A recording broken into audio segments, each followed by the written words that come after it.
Mphathi wohlelo umhlonishwa uDinangwe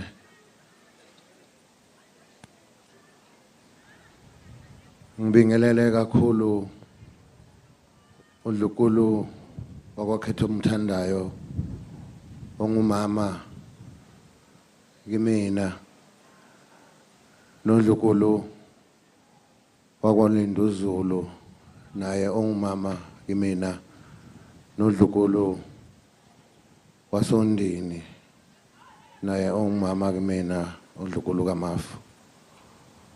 Nina besilo namhlanje ikhona nendlunkulu engabafowethu nendlunkulu engodadewethu. Ngiyathokoza bomageba ukuba ngibe nani sizobambisana kulomsebenzi omkhulu kangaka kulolu suku lwanamhlanje. Nina besilo indlunkulu engobaba, indlunkulu engo-anti bami, nendlunkulu egane abatwana. Ngibingelele ngiphakamise kakhulu umhlonishwa ubaba uDuma we-Economic Development kwaZulu Natal. Ngiphakamise ukukhulu ukubonga futhi ubaba uMahlaba umhlonishwa we-Arts and Culture esibambisene naye kulomsebenzi ngoba nibona nje umsebenzi umhle kangaka. Mahlaba ngiyathokoza kakhulu. Ngiphakamise kakhulu amakhosi, inkosi uSithole emelele inkosi uShinga okuyena umphathi nesibambisene naye ohlezi phezulu esihlalweni samakhosi akwaZulu Natal ngokohlelo likaKhokta. Nina besilo namhlanje sinezivakashi ezikhona, izivakashi eziphuma kuwo onke amagumbi omhlaba.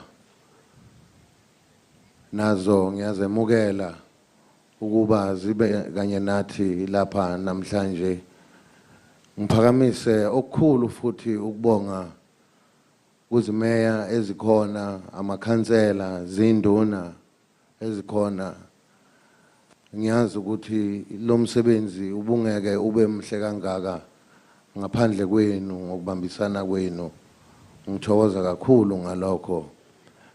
Ngibingelele amavikela sihlalo ibutho likaZulu ehlezi likhona kanye nami la engisuke ngikhona. Ngiyanibingelela nina besilo. Ngibingelele kakhulu ezembalini izezwe. Niyazi ukuthi ngiyanithanda.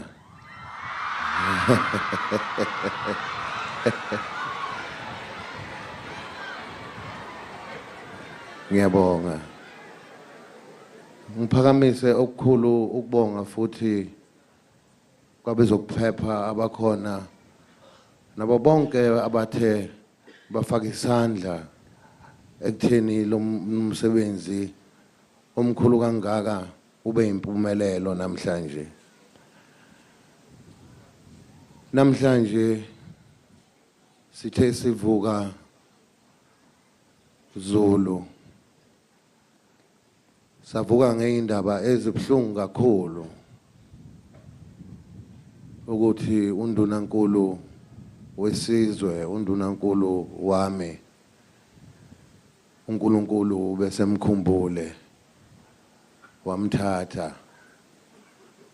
Ngalokhu ngaba nenguyazane nje encane nondunankulu wesifunda ngoba nibona nje undunankulu wesifunda umama uNomusa Dube ngoba nibona nje engekho phakathi kwethu ngoba naye uthe umethola lezi indaba kwamele konke akwenzayo akubeke eceleni ehambe ekwaphinda ngene ngoba nami bese ngithembele kuyena ukuthi useyongibonela ukuthi inhlelo zimisa kanjani indlela eyaphambili ngikhala kanye nani sizwe sikaZulu okusehlele namhlanje akusiyona into ejwayelekile ngikhala kanye nani ngikhalela isizwe umsebenzi umntwana awenzile ngingasasho umsebenzi wasedlukulu nje kuphela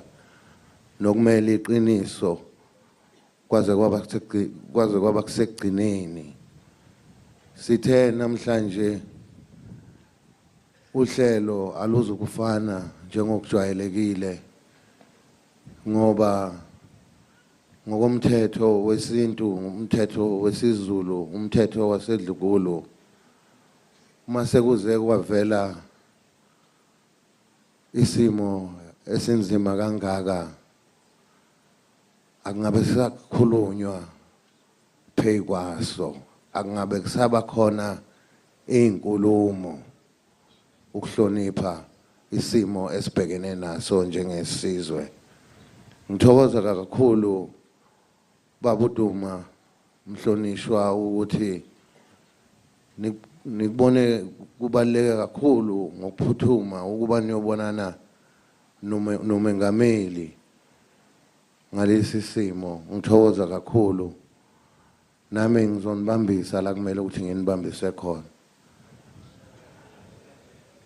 nina besilo ukuhlonipha isimo somntwana sithe nondunankulu wesifunda umhlanga wakusasa kawuzukubabikho asidedele usuku lakusasa kube usuku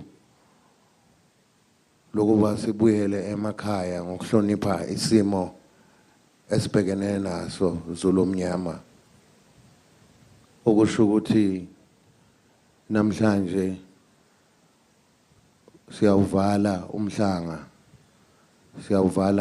umhlanga sesiyoze siwubone ngonyaka ozayo uNkulunkulu emhle mesigcinile sonke siyoqhubeka nosiko lwethu kodwa ngesimo esesithe sasivelela njengesizwe sibone ukuthi nezinkulumo ezidonsayo ezinde nezaluleko ngiyazi enifisayo ukuba nizizwe namhlanje kuyomela ukuthi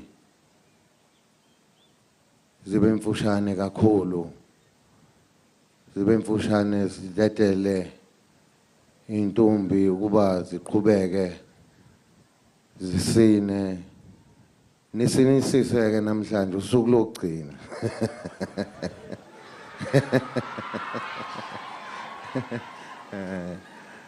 ngalokhu nina besilo ngithi esizweni madudu kuzoba nzima nakumina ngisho ukulala ubuthongo kulezi insuku ngoba njengoba nazi umntwana sisebenze naye kakhulu kwaze kwaba kusekugcineni sizwana ngimhlonipha ngimnikeza indawo yakhe namhlanje sibhekene nalesi simo engicabanga ukuthi uma sekunje njengesizwe kumele samukele ngalamazwi ngithi ngiyathokoza kakhulu kini nonke ningibongele kakhulu kubazali benu emakhaya ukuba benidedele ukuba benithembe ukuthi bethembe mina ngani ukuthi nize eNkosini yenu nize esigodlweni sasenyokeni ngibonge kakhulu nakodlukulu wasenyokeni ukuba abamsane nathi ekutheni lo mcimbi nawo ube impumelelo ngoba uyena dlukulu umama wami umama walapha ekhaya ngalamazwi ngithi ngiyabonga kakhulu kuninonke ingathi ningabuyela emakhaya niphephile nifike ningibingelele kakhulu kodwa ke nakho sesibhekene nalesi simo engizocela ukuthi ngamunye noma sesibuyele emakhaya sihlale emkhulekweni sikhulekele idlukulu sikhulekele umndeni wakwaButhelezi sikhulekele nikhulekele isilo nikhulekele nesizwe ngoba miningi umntwana uhambe iseminingi imisebenzi yesizwe besaxoxisana naye ngayo engazi ukuthi ngoba sekukunje kuyomela sibone ukuthi sihlanganisa ini kanjani ngalamazwi ngenkulu inhlonipho nokuhlonipha umntwana wakwaPhindangene undunankulu ngiyathokoza kakhulu iNkosi nibusise nonke.